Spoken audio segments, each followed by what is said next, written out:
Jean-Marc Ayrault a-t-il repris la main? C'est la question dont débattent Renaud Dely du Nouvel Observateur et Guillaume Roquette du Figaro Magazine. C'est la question qui agite depuis lundi tout le petit monde politico-médiatique, depuis les annonces du Premier ministre promettant une remise à plat du système fiscal. Alors on imagine Jean-Marc Ayrault dans son bureau de Matignon se disant qu'est-ce que je vais bien pouvoir faire pour reprendre la main, parce que le moins qu'on puisse dire avec la séquence ne lui était pas très favorable. Et puis il tombe sur le catalogue de réformes, pardon, le catalogue de promesses de François Hollande. Il voit la numéro 14 en disant tiens, on va fusionner la CSG et l'impôt sur le revenu, quelle bonne idée. Remettons ce projet sur le tapis, puisque cette promesse-là non plus n'avait pas été tenue. Donc tactiquement, oui, c'est intelligent, le Premier ministre reprend l'initiative. Il permet par contraste de souligner que celui qui travaille, c'est peut-être lui, davantage que le locataire de l'Élysée. Maintenant, sur le fond, qu'est-ce qu'a dit Jean-Marc Ayrault dans cette interview à nos confrères des Échos?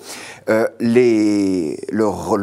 réforme fiscale se fera à prélèvement constant. Ça veut dire que les impôts ne baisseront pas. Or, à mon avis, il n'y a que ça qui intéresse les Français. Donc, Jean-Marc Ayrault a-t-il repris la main autrement que tactiquement? À mon avis, non. Reprise en main politique de la part de Jean-Marc Ayrault, je pense que c'est trop tôt pour le dire. Il est aujourd'hui dans une situation politique compliquée, donc je ne vais pas vous dire que Jean-Marc Ayrault, d'un seul coup, est redevenu l'homme fort du pouvoir.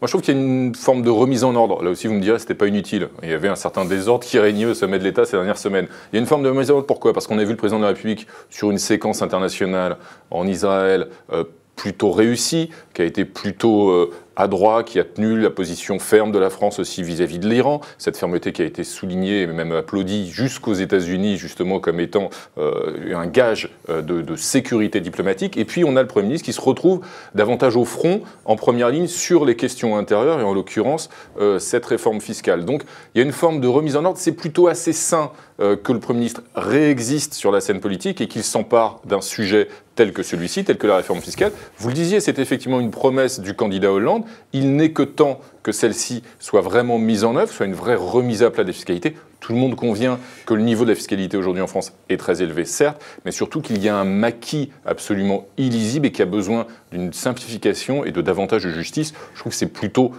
raisonnable que le Premier ministre s'empare enfin de cette question. Qu'on veuille simplifier la fiscalité, c'est très bien, personne n'est contre.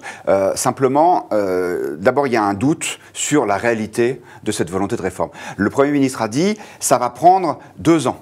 En 2015, les choses vont commencer à se concrétiser. Déjà 2 ans, c'est très long. Et le président de la République a dit mercredi, ah finalement, ça va peut-être durer le temps du quinquennat. Donc ça signifie qu'on est déjà en train de lever le pied. Donc sur le fond, est-ce qu'on va vraiment avoir droit à cette réforme? Je n'en suis pas certain. Surtout, vous dites, Jean-Marc Ayrault reprend la main. C'est vrai, oui, mais comment?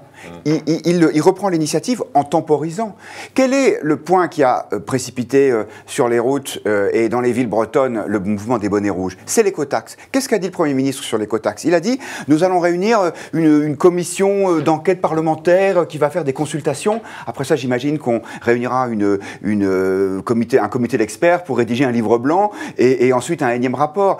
Il n'y a pas d'action. C'est ça le problème, à mon avis. Et le deuxième problème, c'est que le Premier ministre est en pointe, c'est très bien, mais on a l'impression que c'est lui qui va appliquer une réforme promise par le président de la République. On a l'impression que la réalité du pouvoir aujourd'hui, elle est à Matignon. Or, le poisson pourrit par la tête, comme disent les Chinois. Donc, à mon avis, le déficit d'autorité et de direction, il est à l'Élysée, pas à Matignon.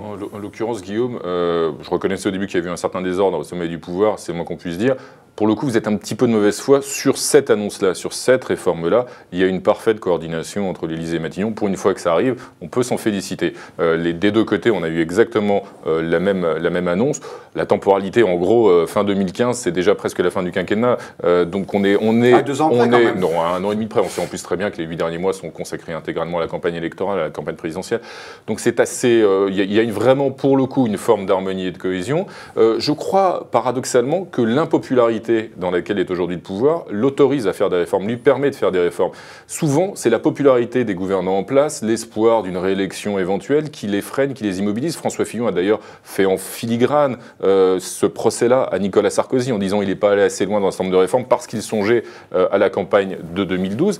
Le gouvernement actuel et le Premier ministre sont impopulaires. Raison de plus, si j'ose dire, on connaît le proverbe, l'adage, la meilleure défense, c'est l'attaque. Il y a un besoin de simplification, il y a besoin de justice aussi quand on sait que la CSG, qui est un impôt progressif, rapporte beaucoup plus que l'impôt sur le revenu, qui est un impôt progressif. L'impôt sur le revenu alors que la CSG est un impôt proportionnel. Il y a un problème, il y a un besoin de progressivité, donc de davantage de justice dans notre système fiscal. C'est l'objet de cette réforme. Tout le monde convient qu'il y a un besoin de simplification et de davantage de justice. Et derrière, j'espère que Jean-Marc Ayrault continuera en s'attaquant à un certain nombre de réformes qui ont jusqu'ici été oubliées, et c'est regrettable, comme on l'explique dans le Nouvel Observateur de cette semaine, ces réformes oubliées telles que la réforme de l'État et le besoin là aussi de ce fameux choc de simplification administrative. Il n'est que temps que Jean-Marc Ayrault s'y attelle. C'est formidable, vous m'avez enlevé de la bouche. Le choc de simplification, c'était il y a 6 mois que le président de la République l'a promis. On n'en a pas vu le début du commencement.